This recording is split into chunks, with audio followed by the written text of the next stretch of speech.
क्या आपने कभी सोचा है कि इस दुनिया के सारे बंधनों से मुक्त होकर एक महिला नागा साधु अपना जीवन कैसे व्यतीत करती है? आखिर कैसे कोई इंसान हर सांसारिक सुख सुविधा को त्याग कर सिर्फ आध्यात्मिक साधना में लीन हो सकता है? क्या महिला नागा साधु शारीरिक संबंध बना सकती है? यह प्रश्न अपने आप में एक रहस्य है और इसे लेकर समाज में कई तरह की जिज्ञासाएं हैं। अब एक और महत्वपूर्ण सवाल पर आते हैं। क्या मासिक धर्म के दौरान महिला नागा साधु के जीवन में कोई बदलाव आता है? क्या इस समय के नियमों में कोई परिवर्तन किया जाता है?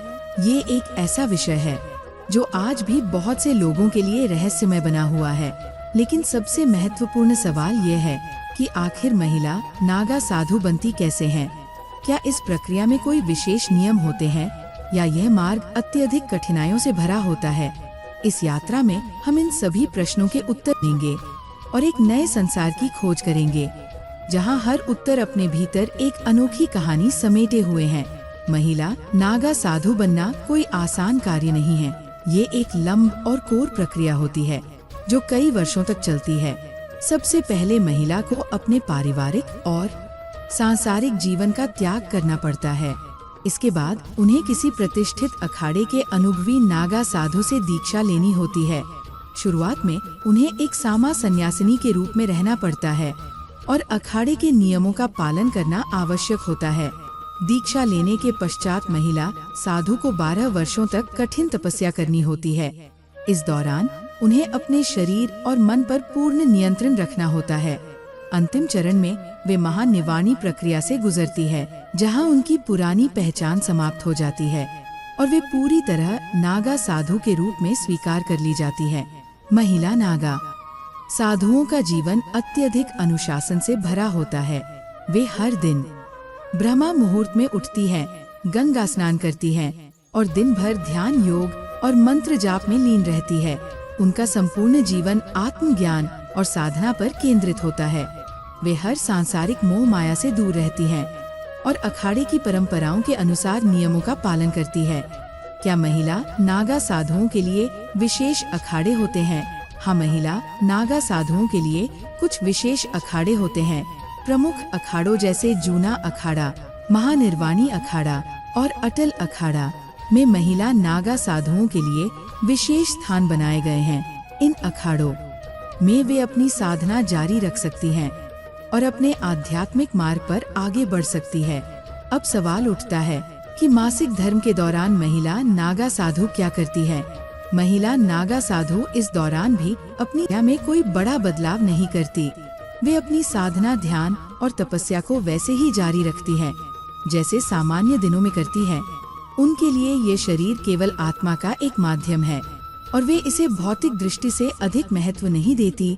ध्यान, योग और तपस्या उनके जीवन का अभिन्न हिस्सा होता है और वे इस दौरान भी उसी नियम का पालन करती है। क्या महिला नागा साधु निर्वस्त्र रहती हैं? यह एक बहुत ही संवेदनशील और चर्चा का विषय है, लेकिन इसका उत्तर जानना जरूरी है। बहुत से लोग ये मानते हैं कि नागा साधु हमेशा वस्त्र रहित रहते हैं, लेकिन महिला नागा साधुओं के लिए ये पूरी तरह सत्य नहीं है। पुरुष नागा साधु भले ही वस्त्र का त्याग कर देते हो, लेकिन महिला नागा साधुओं के लिए नियम थोड़े अलग होते हैं। वे हमेशा केरवा या सफेद वस्त्र धारण करती हैं। उनका पहनावा बेहद साधारण होता है और वे किसी भी प्रकार के श्रृंगार या आभूषण से दूर रहती है। उनका जीवन पूरी तरह संयम और अनुशासन में बंधा होता है। क्या महिला नागा साधु कुंभ मेले में भाग लेती हैं? हाँ, महिला नागा साधु भी कुंभ मेले में भाग लेती है, लेकिन उनकी संख्या बहुत कम होती है। वे प्रमुख अखाड़ों के साथ शाही स्नान में शामिल होती हैं, लेकिन आम जनता के सामने बहुत कम दिखाई देती हैं। वे अपने अखाड़ों की परंपराओं का सख्ती से पालन करती है। क्या महिला नागा साधु ब्रह्मचर्य का पालन करती है? महिला नागा साधुओं के लिए ब्रह्मचर्य सबसे कड़े नियमों में से एक होता है। वे किसी भी प्रकार के सांसारिक सुख सुविधाओं से दूर रहती है। उनका संपूर्ण जीवन आत्मज्ञान और साधना पर केंद्रित होता है। लेकिन एक सवाल जो कई लोगों के मन में आता है, क्या महिला नागा साधु शारीरिक संबंध बना सकती हैं? इसका उत्तर यही है कि नागा साधु के लिए ब्रह्मचर्य का पालन सबसे महत्वपूर्ण नियमों में से एक है। महिला नागा साधु पूर्ण ब्रह्मचर्य का पालन करती है। दीक्षा लेने के साथ ही वे सांसारिक इच्छाओं से मुक्त हो जाती है। अखाड़ों में ये एक सख्त नियम होता है कि नागा साधु किसी भी प्रकार के सांसारिक बंधन में नहीं बन सकते। अगर कोई साधु इन नियमों का उल्लंघन करता है तो उसे अखाड़े से बाहर कर दिया जाता है। यह नियम महिला नागा साधुओं के लिए भी उतना ही कठोर है जितना पुरुषों के लिए। अगर आपको ये वीडियो पसंद आई हो तो इसे लाइक और शेयर करें और अपने विचार हमें कमेंट सेक्शन में जरूर बताएं।